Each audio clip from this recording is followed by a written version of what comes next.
ئامارەکانی تونند و تیژی دژ بە ژنان دەکەین هەبووتە لە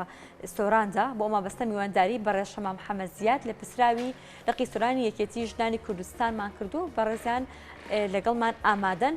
بەڕێشەمام سڵاو لێ بێت ئەم کاتت باش دەستپێک دەپرسین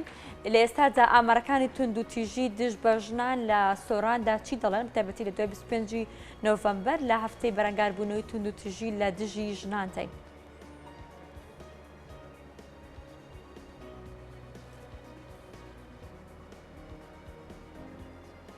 بەڵێ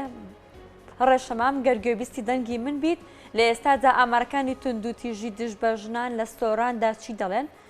لە ئێستادا کە لە هەفتەی بەرەنگاربوونەوەی تونند و تیژی لە دژی ژنان داین ئامارەکان کەمی کردو زیادی کردووە بەگشتی ئامارەکان لە سۆراندا چی دەڵێن بیانی ئێوەشتان باش و هەر شاد و دڵخۆش بن هیوادارم کە ئەم ساڵەکە بەرەو نەمانی تونند و تیژی بچین و تونند و تیژی نەمینێ ئاشتی و ئارامی باڵبچێشی بە سەرام و تاکێکی کوردستان بە تایبەتی ئەو ژنانەی کە ڕوبەڕووی تونند و تیژی ئەبنەوە ئیشەڵڵا هیچ تونند و تیژیەک نامینێ. بەڵێ ئامارەکان پێم وایە لە هەر پیشاندایە ئامارەکان زۆرن زۆری تونند و تیژیش زۆرن لە تونند و تیژی بگرە مەسەلەن برێم هەتا ئێستا 14 کەس لە ئیدارەی سۆران کوژرا و سووتان هەیە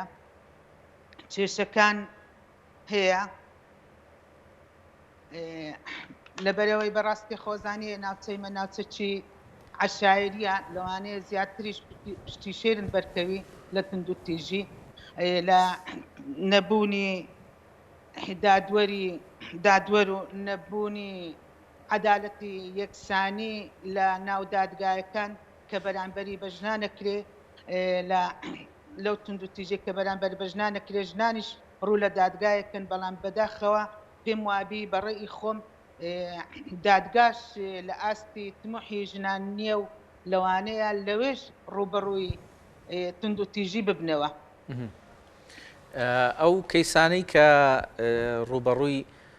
دادگا دەکرێتەوە یاخود ئەو کەیسانەی کە لە ڕێگای بەڕێوەبەرایەتی دژی تونند و تیژی ژنان بەرەنگاربوونەوەی تونند و تیژی دژی ژنان دەکرێت لە سۆران کەیسەکان زیاتر لە بابەتی چیایە ئەوانی کە تونند و تیژین دژی ژنان و ئایا ئێوە وەکو یەکێتی ژنانی کوردستان ڕۆڵتان چییە لەوەی کە ئەو کەیسانە بە بڵێن بەلایانی پەیوەندیدار وە بە دادگا بگێنن؟ بەڵێ ئەو کەیسانە کە دێن زۆربەی ینی جۆرا و جۆرە کە تونند و تیژەکەش جۆرا و جۆرە ینی تونند و تیژەکەش شەبینی جاری وەیە لە تێک نەگەیشتنەکە لیان جاری وەیە مەسەلە برێم تونند و تیژی دەرون یا جەستەیە یا ئابووریە ئەو کێسانی کە دێنەکنەما زۆربەی هەرە زۆریان لەسەر باری داراییان باش نییە یان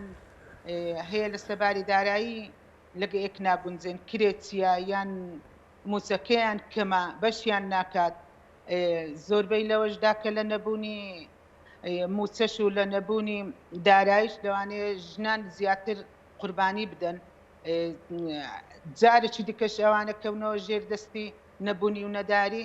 لەوانەیە مەسەلەن هۆکارەکەی بگەڕێتەوە لە بۆ ئابووری سەربەخۆی ژنان. بەڵێ بەڵێ بەردەوام زۆری دووەم لەسەر بەکار هێنانی ئەو ئامێرە تەکنەلۆژیاکانی کە ئێستا بوویتە عادەت و عرفێک لە ناو کۆمەلگای کوردەواریوە هەموویمان بەکار دێنین بە ژن و بە پیا و بە گەورە و بە کچکەوە هەمویان بەکار دێنین زیاتریش مەسەلەن ئەو کێشانە کە ڕوبەڕوویمە ئەبنەوە لەوانەیە لەسەر ئەو بابەتانەشن کێشەی کۆمەڵایەتیمان ڕوبەڕوو ئەبیتەوە یادێ لۆلایمە پەنای دەینی.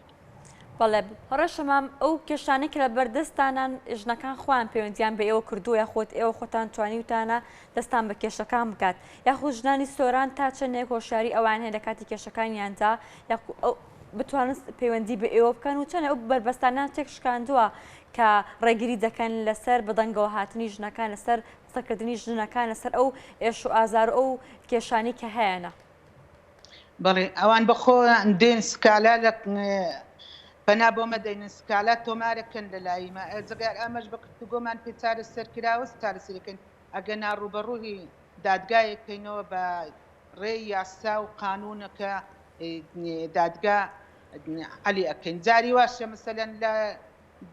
لە ئەوەیە مەسەلەن کێشەکە ئەو هەندە نییە لە ئاستێکە کاتنیانی لا تێک نەگەیشتنە یا هەڵە تێک نەگەیشتنێکە لەوانەیە ما بینە ناو بژیوانیان و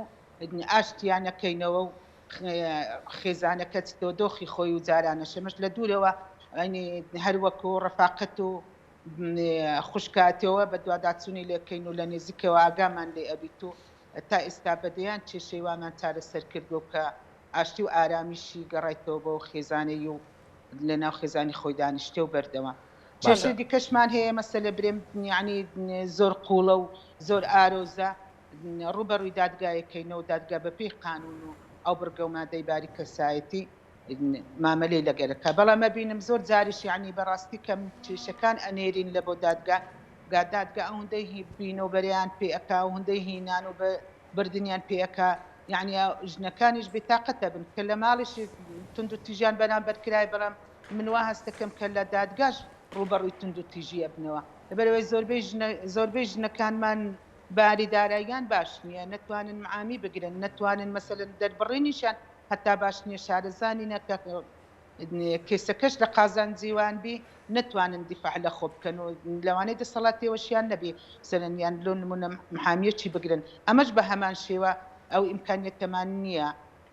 معامی لە بۆ بگرینەوە جا من بەڕێی من دیساش لەوێشدا ڕوبەڕووی تند و تیژی و بێتاقەتی و ئازاری دەروون ئەبیتەوە.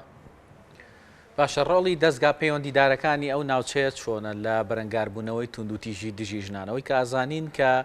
ئێستا لە سەرجەم ناوچەکانی هەرێمی کوردستان یاخو سەرجەم پارێزگاکان بەڕێوەبەرایەتیەک دەستنیشان کراوە بۆ بەرەنگاربوونەوەی تند و تیژی دژ بە ژنان و هەروە هێڵێکی گەرمیش دانراوە کە ژنان دەتوانن لە ڕێگەی و هێڵە و پەیوەندی بکەن و بتوانن کەیسەکانی خۆیان بگێنن بە پۆلیس یاخود بە دادگا. بەڵێ بەڵێ ڕاستی لەو بارەیەوە ڕۆلی سنتەری تند و تیژی ڕۆلێکی باشیان هەیە هاوکاری کێشەکانن هەتاکو مەسەلەن لە لای خۆیان و هەتا ئاژگەین نەدادگا ئەو بە دوواداچوونی لۆ ئەکەن و باشە بەڵام بەڕاستی خۆشبەختانە ئێستا خەڵکەکە گەر کەسێکی یانی بەدەگمەن ئەو کەسە هەبی کە بچەوسێتەوە نەتوانی بێ سکالا بکە ئەگەنا ئێستا خەڵکەکە زۆر باشە و دێن سکالای خۆی تۆمارەکەن لە لایمە لە لای بەڕێوەبەرایەتی تند و تیژی. بەڵێ شەمام خان ڕێژەی ڕێکخراوەکان لەناو سۆراندا چۆنە ئەمانە ڕۆڵیان هەبووە لە کەمکردنەوەی تند و تیژی لە دژی ژناندا یاخود لە نهێشتنی حاڵەتەکانی تند و تیژی؟ بەخوا ڕۆڵی بێگومان ڕۆلی ڕێکخراوەکان باشە بەڵام لە ئاستی تمعیمە نییە کە باشە لە ئاستی تمعیمە نییە کە باشە بەمەبی باشتر بی زیاتر مەسەلەن دیفاع لە مافەکانی خۆیان کە زیاتر ئاشنا بن بە بڕگە و مادەکانی یاسا کە لە بۆ ژنان دانرایە بەڕاستی ئێستا خەڵکەکە باشت ینی لە تۆمارکردنی سکالا هەم دێن لە لایمە سکالا تۆمارەکەن ئەتنە بەڕێوەبەرایەتی تند و تیژی وێ هەیە ڕاستەوخۆ ئەچی لە بۆ دادگای کە لەوێش کێشە و گرفتەچی لۆ دروست بوو ئەو جارەش دیتەوە پەنالۆ مەدەینی تەوەری باشە سکالام کردووە و هەتا ئەو دەڕۆیشتومە لە ئیدی کە بکەم شارەزایم لێ نییە. بەڵێ دوا پرسیارمان بۆ جەناب شەمام خانەوەیە کە دەستێوەردانی کۆمەڵایەتی لە بابەتەکانی کەیسی تند و تیژی دژی ژنان چۆنە لە سۆران و ئایا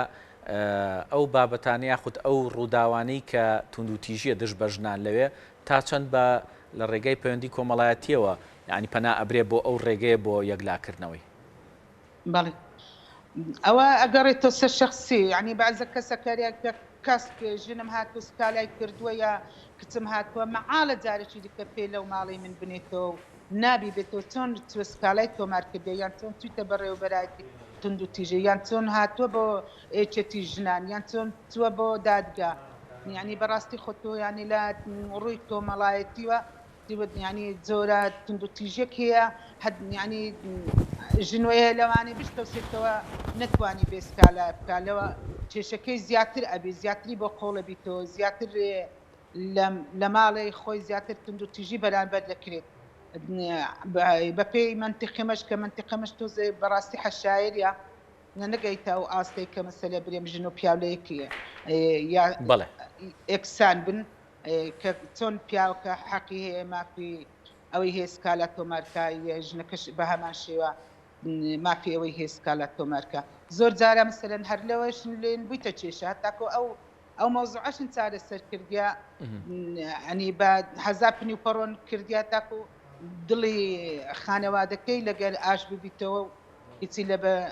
دڵی نەمینێک کە تێلی لە سکالای تۆمارکردە یا لە بەڕێوەبەراتی یا لە دادگا بەڵێ بەڵێ بەڕێز شەما محەممەدزیاد لێ پرسراوی لە قیسۆرانی یەکێتی ژنانی کوردستان سوپاس دەکەین کە ئەمڕۆ لەگەڵمانە ڕاستەخۆ ئامادەبی سوپاس بۆ وەڵامدانەوەی پرسیارەکانیش.